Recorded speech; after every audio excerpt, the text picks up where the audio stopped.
कोल्हापुरातल्या गोकुळ दूध संघावर अखेर प्रशासकाची नियुक्ती करण्यात आली आहे। प्रशासक नियुक्तीवरून कोल्हापूर जिल्ह्यातल्या हे राजकारण गेल्या 15 दिवसांपासून अधिकच तापलंय।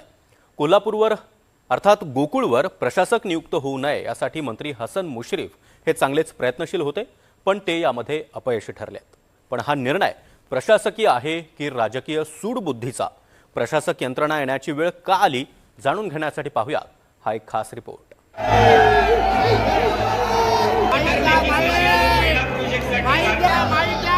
गोकुळची मीटिंग म्हटलं की दे दणादण, हान की बडव आणि राडाच राडा। पण याच गोकुळवर आता प्रशासक राज आलंय। गोकुळ दूध संघाच्या विद्यमान संचालक मंडळाची मुदत 4 मे रोजी संपली। साताऱ्याचे जिल्हा उपनिबंधक संजय कुमार सुद्रिक यांची गोकुळ प्रशासक मंडळाचे अध्यक्ष म्हणून नियुक्ती करण्यात आली। आता निवडणूक लागेपर्यंत प्रशासकच गोकुळचा कारभार पाहतील। दरम्यान गोकुळची निवडणूक का होऊ शकली नाही आणि गोकुळवर प्रशासक राज का आलं ते जाणून घेणं महत्त्वाचं आहे। गोकुळच्या निवडणुकीसाठी 1320 प्राथमिक दूध संघांच्या मतदार यादीवर हरकती दाखल झाल्या। हे प्रकरण न्यायालयात प्रलंबित असल्यामुळे निवडणूक प्रक्रिया रखडली। त्यामुळे संचालक मंडळाची मुदत संपली, पण नवं संचालक मंडळ अस्तित्वात येऊ शकलं नाही।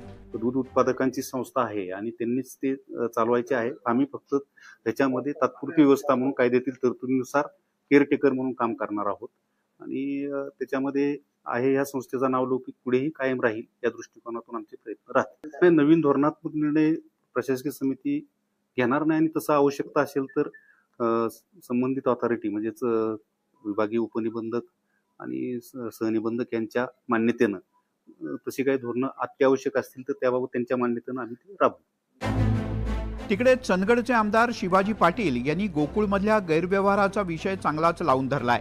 इतकंच नाही तर मंत्री हसन मुश्रीफ यांच्या राजीनाम्याची मागणी शिवाजी पाटील यांनी केली।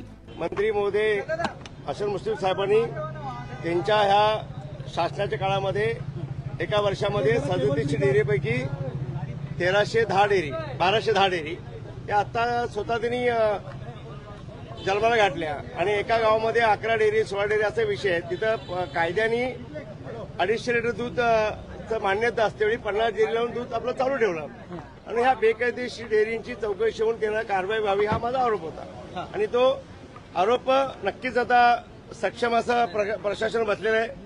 चांगले अधिकारी नेमलेत महाराष्ट्र शासनाने आणि त्याची चौकशी होऊन त्याचा रिस्त त्याला मार्गस्थ लागेल। तर प्रशासक नियुक्तीमुळे गोकुळवरील सत्ताधाऱ्यांच्या मनमानी, अनागोंदी आणि बेकायदेशीर कारभाराला आळा बसेल असा दावा महादेव दूध संघाच्या अध्यक्षांनी केलाय। गेल्या 5 वर्षांमध्ये सुरू असलेला भ्रष्टाचारी कारभार, मनमानी एकाधिकारशाही कारभार, सभासदांना काही संचालकांना सुद्धा मान न देणारा कारभार जो सुरू होता आणि प्रचंड प्रकारची अनागोंदी सुरू होती। त्याचे कागदपत्र लपवणं, कोणती पारदर्शकता न ठेवणं हे जे प्रकार सुरू होते त्याला आता आळा बसणार आहे। गोकुळवर प्रशासक बसल्यानं महाडिक यांना वगळून 5 वर्ष सत्ता भोगलेल्या मुश्रीफ आणि सतेज पाटील यांना मोठा धक्का मानला जातोय।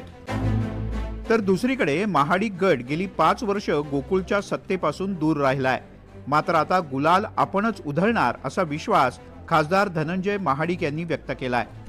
आता आमची विनंती आहे की जो ॲफिडेव्हिट दिलेला आहे 70-75 दिवसामध्ये या 1200 संस्थांचं हिअरिंग पूर्ण व्हावं आमची विनंती आहे। दुग्ध यारना किती हिअरिंग लवकर आवरा। आता परत पावसाळा आला की निवडणुका होणार नाहीत नियमाप्रमाणे, त्यामुळे परत पावसाळ्याच्या पुढे जाणार आहेत। किमान हे हिअरिंग संपून किमान त्या 1200 लोकांना न्याय द्यावा। निवडणूक प्रक्रिया काही कारणांमुळे लांबली आणि त्यामुळे नवीन सहकार कायद्या अंतर्गत ती तरतूदच आहे की एकदा संचालक मंडळाची मुदत संपली की प्रशासक तिथं येतो, त्यानुसार झालेला आहे। यात जाणीवपूर्वक केलंय किंवा असं कुणाचा त्यामध्ये पाठीमागचे काही वेगळे विचार आहेत असं नाही आहे। प्रक्रिया जी आहे ती कायदेशीर दृष्टिकोनातून जी आहे त्या पद्धतीने व्हायला लागली। आम्ही सगळेच गुलाल लावणार आहोत। आता या महायुती म्हणून लढल्यानंतर सगळे संचालक महायुतीचे निवडून येतील, सगळेच आम्ही गुलालामध्ये राहू। गोकुळवर प्रशासक बसला असला तरी दूध उत्पादक शेतकऱ्यांना मात्र त्यांच्याकडून फारशी अपेक्षा नाही। संचालक मंडळ जाऊन प्रशासक आला असला तरी कारभार जैसे थेच राहणार अशी खंत शेतकऱ्यांनी व्यक्त केली आहे। प्रशासक नेमण्याचा जो गाजावाजा झाला त्यानुसार आता आम्हा दूध उत्पादकांना सर्वसामान्य लोकांना वाटायला लागलं की आता गोकुळ दूध संघाचा कारभार पारदर्शक होईल, तर हे असं काही होणार नाही. कारण हेच अधिकारी जे आता प्रशासक म्हणून आलेले ते दुग्ध विकास अधिकारी म्हणून इथं बसलेले, त्यांनी इथं असताना कुठलाही दिवा लावलेला नाही आणि इथनं पुढे पण लावणार नाही. गोकुळमध्ये सुरू असलेल्या घडामोडींच्या मागे राजकारण असल्याचा आरोप होतोय. पण या राजकारणात गोकुळसारखी सहकारी संस्था धोक्यात येऊ नये इतकीच माफक अपेक्षा दूध उत्पादकांना आहे.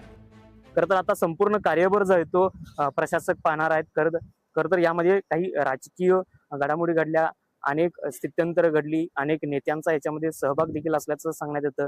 मात्र संपूर्ण सध्या स्थिती पाहायची झाली तर गोकुळवर सध्या प्रशासक राज पहिल्यांदाच आल्याचं पाहायला मिळतंय. विशाल पुजारी, NDTV मराठी, कोल्हापूर.